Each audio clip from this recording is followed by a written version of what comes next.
ഓണകാലത്ത് നമ്മൾ പച്ചക്കറി നടുന്നതിനോടൊപ്പം തന്നെ അത്യാവശ്യമായിട്ടുള്ള ഒരു കാര്യമാണ് നമ്മുടെ ബന്ധിച്ചെടി എന്ന് പറയുന്നത്. അപ്പം ബന്ധിച്ചെടിയൊക്കെ നട്ടവർക്ക് പൂക്കളൊക്കെ പിടിച്ചു നിൽക്കുന്ന സമയമാണ്.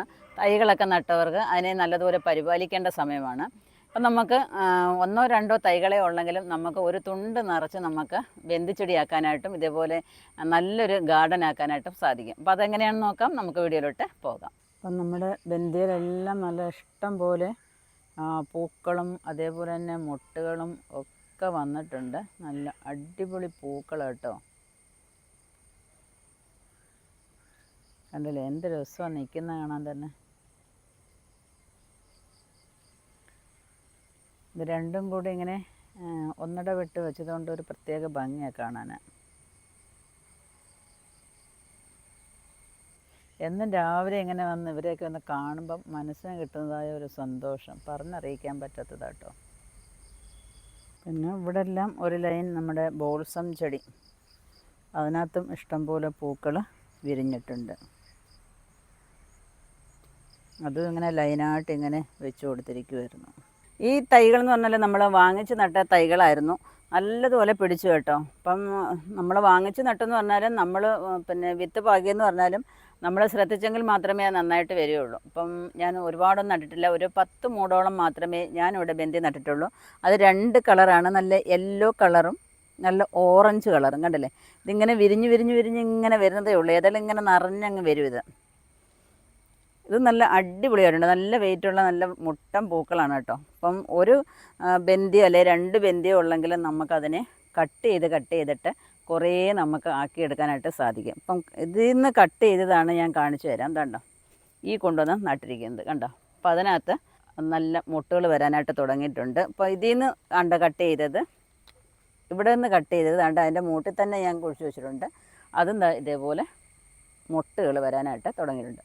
ഇനിയിപ്പം മുട്ട് വരാത്ത തണ്ടുകളുണ്ടല്ലോ, മുട്ട് വരാത്ത തണ്ടുകളുണ്ടെങ്കിൽ നമ്മളതിനെ കട്ട് ചെയ്ത് വെക്കാമെന്നുണ്ടെങ്കിൽ ഇനി നമുക്ക് കുറേ ബന്ധിച്ചെടികൾ ഉണ്ടാക്കിയെടുക്കാനായിട്ട് സാധിക്കും. അപ്പോൾ ഇതിനകത്ത് ഇത് ഒരുപാട് പൊക്കം വരാതെ നമ്മൾ ഇതിനെ സൂക്ഷിക്കുക എന്നുണ്ടെങ്കിൽ ഇത് കാറ്റത്തോ മഴയത്തോ ഒന്നും മറിഞ്ഞ് പോകത്തില്ല. അപ്പോൾ ഇതിനകത്തുനിന്ന് ഇങ്ങനെയുള്ള കൊമ്പുകളെ നമുക്ക് കട്ട് ചെയ്യാന്നുണ്ടെങ്കിൽ ഇതിനകത്തുനിന്ന് കുറേ ശിഖരങ്ങൾ വരികയും നമുക്ക് വേറെ ഒരു ചെടിയെ നമുക്ക് നട്ടുപിടിപ്പിക്കാനായിട്ട് സാധിക്കും. ഇതിൻ്റെ കമ്പൊടിച്ച് കുത്തിയാൽ മതി, ഇഷ്ടംപോലെ വേരുകൾ പെട്ടെന്ന് വന്നോളും. ഇപ്പോൾ ഇതിന് എവിടെ നോക്കിയാലും വേരുകളാണ് കണ്ടോ, ഇങ്ങനെ വേരുകൾ വന്നോളും. അപ്പോൾ നമുക്കിതിനെ കട്ട് ചെയ്തൊന്ന് വെക്കാം. ഇതിപ്പം മുട്ട് വന്നതാണെങ്കിലും കുഴപ്പമൊന്നുമില്ല കേട്ടോ. വെച്ച് സൂക്ഷിച്ചൊക്കെ നമ്മൾ ശ്രദ്ധിച്ച് വെക്കാമെന്നുണ്ടെങ്കിൽ നല്ലതുപോലെ വളർന്നു വന്നോളും. ഒരു ഇത്രയും ഭാഗത്തുനിന്ന് നമുക്ക് കട്ട് ചെയ്യാം. ഇങ്ങനെ കട്ട് ചെയ്താൽ മതി. ഇതിനെയും കൂടെ നമുക്ക് കട്ട് ചെയ്യാം. കട്ട് ചെയ്യുമ്പോഴത്തേക്ക് ഇവിടുന്നൊക്കെ കുറേ ശിഖരങ്ങൾ വന്നോളും. ഇങ്ങനെ കട്ട് ചെയ്ത് നിർത്തിയിരുന്നാണ് ഏറ്റവും താഴെ വശത്തുനിന്ന് ഇതിനെ കട്ട് ചെയ്ത് നിർത്തിയത് നല്ല ബുഷിയായിട്ടാണ് ഇത് വളർന്നു വന്നേക്കുന്നത്. അതല്ലേ, ഈ ഭാഗത്തുനിന്നേ ഞാൻ മണ്ട അങ്ങ് നുള്ളി കൊടുത്തേക്കുമായിരുന്നു. അപ്പം എല്ലാ ഭാഗത്തുനിന്നും ഇഷ്ടം പോലെ ശിഖരങ്ങൾ വന്നിട്ട് നിറയെ പൂക്കൾ വന്നിട്ടുണ്ട്. അപ്പം ഞാൻ ഒരു 5 കൊമ്പ് വെട്ടിയെടുത്തിട്ടുണ്ട്. ഇവിടെ 5 കുഴി എടുത്തിട്ടുണ്ട്. അപ്പം അതിനകത്തോട്ടാണ് നമ്മളിനി നടാൻ പോകുന്നത്. അപ്പം അത്യാവശ്യം കുഴിയൊക്കെ എടുത്തതിന് ശേഷം അതിനകത്തോട്ട് കുറച്ച് ചാണകപ്പൊടി ഇട്ട് കൊടുക്കാം. ഒരു സ്വല്പം വേപ്പും പിണ്ണാക്കും കൂടെ ഇട്ട് കൊടുക്കാം. ഇത് നല്ലതുപോലെ ഒന്ന് ഇളക്കണം. അപ്പം നമ്മുടെ വേപ്പും പിണ്ണാക്കും ചാണകപ്പൊടിയും കൂടെ അങ്ങോട്ട് നല്ലതുപോലെ മിക്സ് ചെയ്തതിന് ശേഷം ഇനി ഒരു പിള്ളക്കുഴി എടുത്തിട്ട് നമുക്ക് അതിനകത്ത് അങ്ങോട്ട് നടാം. ഇതിനകത്ത് ഇച്ചിരി വെള്ളമൊക്കെ കൊണ്ട് ഒഴിച്ചു കൊടുക്കണം. പിന്നെ എപ്പോഴും നമ്മൾ നടുമ്പോൾ വൈകുന്നേരത്തെ സമയം നടണം. ഇനി പുതിയ ഇലയൊക്കെ വരുമ്പോഴത്തേക്ക് നമുക്കതിനകത്ത് വളമൊക്കെ ഇട്ട് കൊടുക്കാം. ജൈവസ്ലറിയൊക്കെ ഒഴിച്ചു കൊടുക്കാമെന്നുണ്ടെങ്കിൽ നല്ല അടിപൊളിയായിട്ട് ഇനി വളർന്നു വന്നോളും. ഓണത്തിനൊക്കെ ഇഷ്ടം പോലെ പൂക്കൾ നമുക്ക് വിളവെടുക്കാനായിട്ട് സാധിക്കും കേട്ടോ. അത്തപ്പൂവൊക്കെ ഇടണ്ടേ എല്ലാവർക്കും.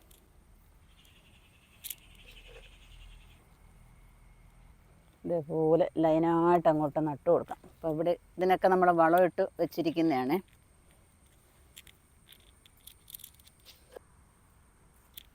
അപ്പോൾ അടുപ്പിച്ച് ലൈനായിട്ട് നമ്മൾ നട്ടു കൊടുക്കാമെന്നുണ്ടെങ്കിൽ ഇത് കാറ്റത്ത് വീഴില്ല, തമ്മി ഇങ്ങനെ അടുത്ത് നിൽക്കുന്നതുകൊണ്ട് നല്ല ബലത്തിലങ്ങ് നിന്നോളും. പിന്നെ അഥവാ ചാഞ്ഞു പോകാമെന്നുണ്ടെങ്കിൽ ഒരു കമ്പൊക്കെ കുത്തി കൊടുക്കുകയോ കെട്ടി നിർത്തുകയൊക്കെ ചെയ്യാമെന്നുണ്ടെങ്കിൽ ഈ ബന്ധിച്ചെടി അല്ലെങ്കിൽ ഈ പൂക്കളുടെ വെയിറ്റ് കൊണ്ട് പെട്ടെന്ന് വീണു പോകും. അങ്ങനെ ചെയ്ത് കൊടുക്കാമെന്നുണ്ടെങ്കിൽ അതേപോലെ നിന്നോളും, കാണാൻ നല്ലൊരു ഭംഗി തന്നെ ആയിരിക്കും.